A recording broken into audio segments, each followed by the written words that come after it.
Please be seated. Good morning. Court is now in session.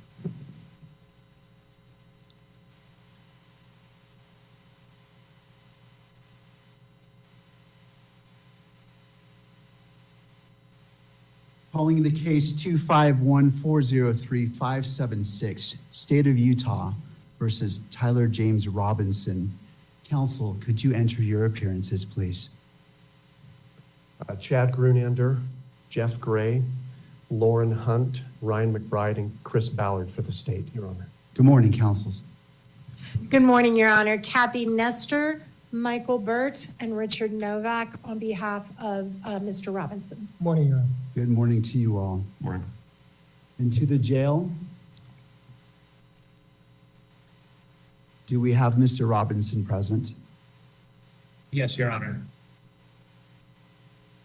Mr. Robinson, good morning to you as well. Counsel, as we begin, I have entered orders allowing the admittance of Mr. Michael Burt, Mr. Richard Novak, Rohak Viche, and appointing them along with Ms. Catherine Nestor to be Mr. Robinson's counsel. The court enters findings that the combined experience of counsel meets and exceeds the requirements of Rule 8. Counsel, do we have, what would we like to accomplish today? I have two items, Judge. I just wanted to make a record that under Rule 16 of the Utah Rules of Criminal Procedure with respect to discovery, the state is required to provide to the defense within 5 days of the defense's request the discovery that we relied on in making this charging decision. We'll be prepared to do that, so we'll look for defense counsel's request or the next day or so, and we'll provide that to the defense. Thank you. We also, for the court's information, we met this morning with the defense team briefly in our office to talk about discovery and the process, so we'll be working together. There is a substantial amount of discovery in this case, Your Honor.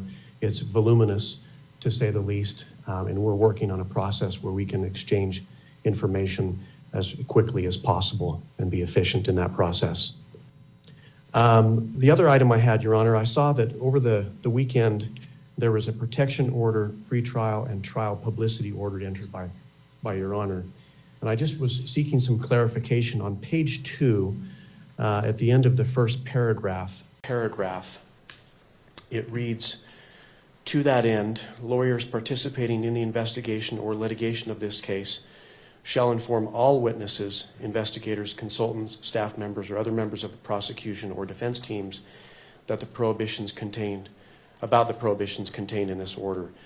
The state were seeking some clarification with respect to the phrase "all witnesses," Your Honor. There are a number of witnesses that have yet to be identified that will likely be used in the state's case. This occurred in front of 2,000 to 3,000 students at Utah Valley University. So we're in the process of identifying those witnesses. And so those individuals are presently unknown right now. So we're looking for a little clarification from the court. And I suppose we're not going to make any arguments today, but there may be some follow-up pleadings that we may need to file. Thank you.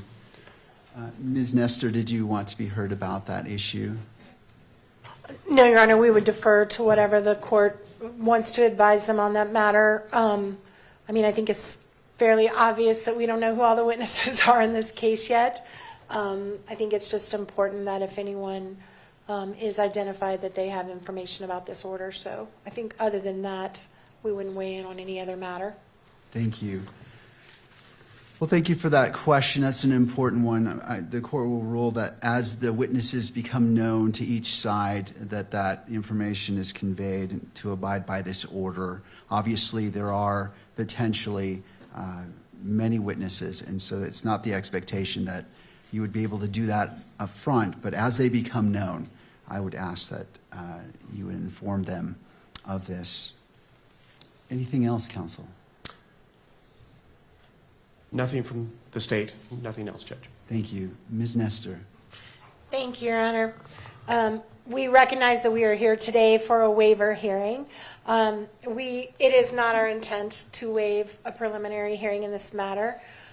we are going to be seeking that one be set. However, based largely on what the state just referred to as far as the voluminous nature of the discovery materials, we do think it would be prudent to simply reset for another conference, another waiver hearing, a little bit down the road, where we have a better idea once we start seeing the discovery as it rolls in.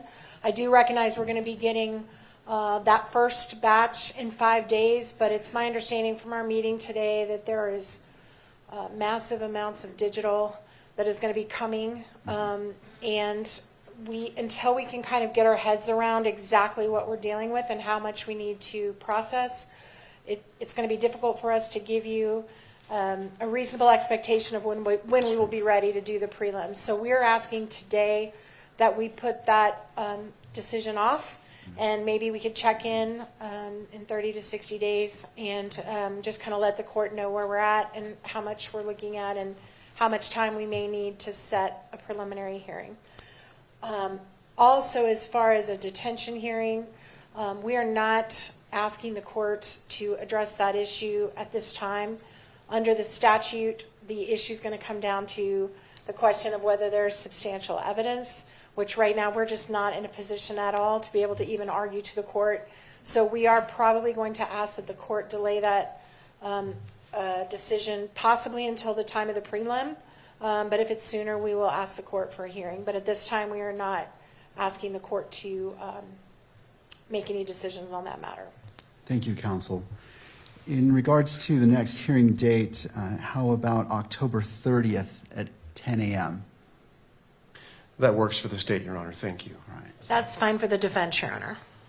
All right. Now, as we're at the beginning, anything further from counsel from either side? No, Your Honor. Thank you. All No, right. Your Honor, thank you.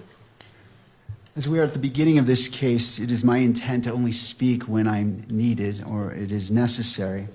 But today I do wish to provide guidance and expectations that you can have for this court and wish to enter an order as well.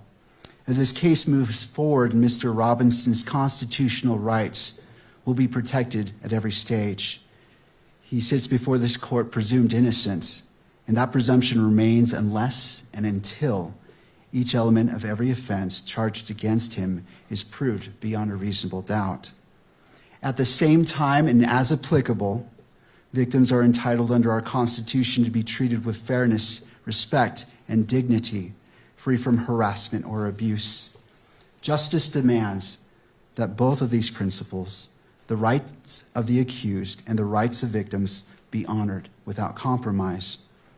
I remain steadfast in my oath that I made 56 days ago to support and defend the constitutions of the United States and of Utah. I will carry out my duties with fidelity, transparency, and impartiality, treating every person who appears before me with the dignity and respect they are inherently due because they are human beings. Let me be clear. I will not put my finger on the scale of justice. These proceedings will be open to the public, conducted in accordance with the law, and handled with diligence and competence to ensure that justice is never compromised. It is the standing order of this court that Mr. Robinson shall be allowed to appear in person so he can fully engage with his attorneys and participate in these legal proceedings. Counsel, regardless of who is watching, whether it is the nation or a single individual, we must fulfill our roles with integrity, civility, and diligence. I encourage each of you to give your very best to this case. Neither Mr. Robinson nor the people of Utah deserve anything less than the fair and impartial administration of justice. In regards to the next hearing, counsel, on that October 30th date at 10 a.m., it's the court's intent that be in person if it be the wish of counsel for the defense for Mr. Robinson to be present. It is, Your Honor. Thank you. Thank you. Counsel, anything else that we can address today? Your Honor, we appreciate the court's comments with respect to Your Honor's role in this case. In like matter, we commit to approach this case with integrity, with professionalism and civility. We are truth seekers. We will aggressively pursue the truth in this case. Thank you. Thank you. All right, counsel, unless there's anything else, thank you for being here. This court is in recess. My